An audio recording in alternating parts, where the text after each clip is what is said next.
Quando a gente fala de desinformação, a gente discute muito moderação de conteúdo.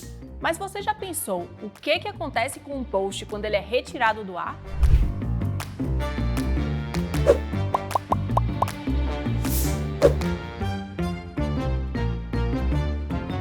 Grande parte do debate sobre fake news passa por moderação de conteúdo, que é aquela discussão sobre o que deve e o que não deve permanecer nas plataformas digitais. Qual é o tipo de conteúdo que é tão ofensivo, tão agressivo, tão problemático que deve ser retirado das redes? Essas definições não são simples e vêm sendo amplamente discutidas pelas próprias plataformas, por governos e pela sociedade civil. Mas você já pensou o que acontece com um conteúdo quando ele é retirado do ar? Uma vez que se tomou a decisão que aquele conteúdo não deve estar nas redes, para onde é que ele vai? Onde é que ficam registrados os dados daquele conteúdo? E como é que a gente pode fazer para ter acesso a isso? Mesmo depois que um conteúdo é retirado do ar, pode ser importante ter acesso a dados sobre esse post. Pode ser importante saber quem postou aquele vídeo, quem retirou ele do ar, quanto tempo ele ficou no ar, e quantas pessoas tiveram acesso àquele conteúdo antes que ele fosse retirado.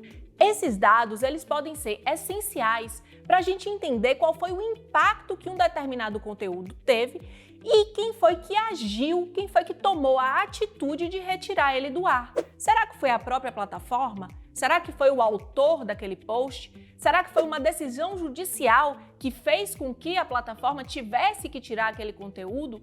Todos esses elementos podem ser essenciais para a gente entender quais são as consequências de um determinado conteúdo digital e se há atores que precisam ser responsabilizados por esse conteúdo ter chegado a ser postado, ter permanecido no ar durante um determinado tempo. Eu diria que existem 3 principais razões que tornam essencial a preservação de dados digitais por parte das plataformas e a cessão desses dados para o sistema de justiça. O primeiro deles é a gente entender como de fato as plataformas estão funcionando. Ou seja, o que elas estão tirando do ar espontaneamente, digamos, de acordo com as regras que elas próprias estabeleceram. O que os próprios usuários estão retirando do ar e o que só está sendo retirado do ar por pedidos judiciais. Essa é uma pergunta que hoje a gente não consegue responder porque a gente não tem acesso a esse tipo de informação.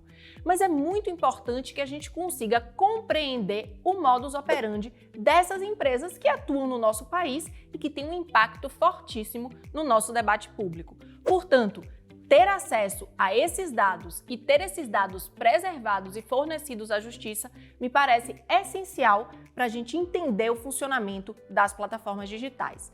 Um segundo motivo para a gente guardar esses dados é sermos capazes de responsabilizar atores criminosos. A gente precisa entender que nos ambientes digitais também se cometem crimes. O ambiente digital também tem leis que precisam ser seguidas. E apenas preservando esses dados é que a gente pode ser capaz de identificar atores culpados e julgar se eles merecem ou não uma punição, que é a função do nosso sistema de justiça. Quando um vídeo ele é retirado do ar por ser considerado como violador, seja de uma determinada lei ou de uma regra da própria comunidade, ele não pode simplesmente sumir. Aquele fato aconteceu, aquele vídeo foi postado, aquele ator cometeu uma infração a uma determinada regra. E por isso é muito importante que esses dados estejam registrados para que a gente consiga ir atrás de quem postou aquele conteúdo e que essa pessoa responda legalmente pelas suas ações. O terceiro motivo pelo qual a gente precisa ter registro de dados sobre conteúdos digitais é a manutenção da nossa própria história. A gente precisa saber o que aconteceu.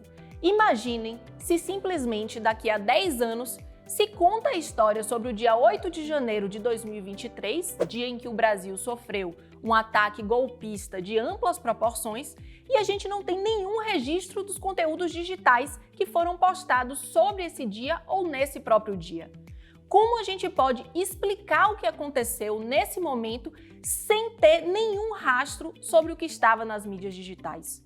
Esse é um elemento muito importante e que vem sendo cada vez mais essencial para construir a história. O que se passa no ambiente digital tem impactos imediatos no que acontece na nossa vida cotidiana. É exatamente por isso que a gente precisa ter registros dos conteúdos digitais, mesmo daqueles que foram retirados do ar. Eles são capazes de explicar uma parte da nossa história, uma parte do que acontece na história de uma pessoa, de uma família, de um país, é explicado por conteúdos digitais. E se eles simplesmente somem, a gente perde uma parte da explicação do que está acontecendo com a gente. Então, quando a gente fala em desinformação, a gente precisa sim discutir parâmetros de moderação de conteúdo e a gente precisa que políticas de moderação sejam efetivamente implementadas e não permitam que conteúdos ofensivos, agressivos, violentos permaneçam no ar. Mas a gente também precisa garantir que cada vez que um conteúdo seja retirado do ar, a gente mantenha, preserve os dados sobre esse conteúdo. Só assim a gente vai conseguir ter medidas efetivas sobre eventuais crimes que aconteçam no ambiente digital e também a gente vai ser capaz de construir, de entender a nossa história de uma maneira muito mais complexa e como é que o digital passa a ter um papel essencial no que acontece. E aí, curtiu esse vídeo? Curtiu saber como a gente precisa pensar ao mesmo tempo em retirada de conteúdo e em manutenção dos dados digitais? Se você gostou do conteúdo, curte o vídeo, se inscreve no canal e segue o Desinformante em todas as redes sociais. Tchau, tchau!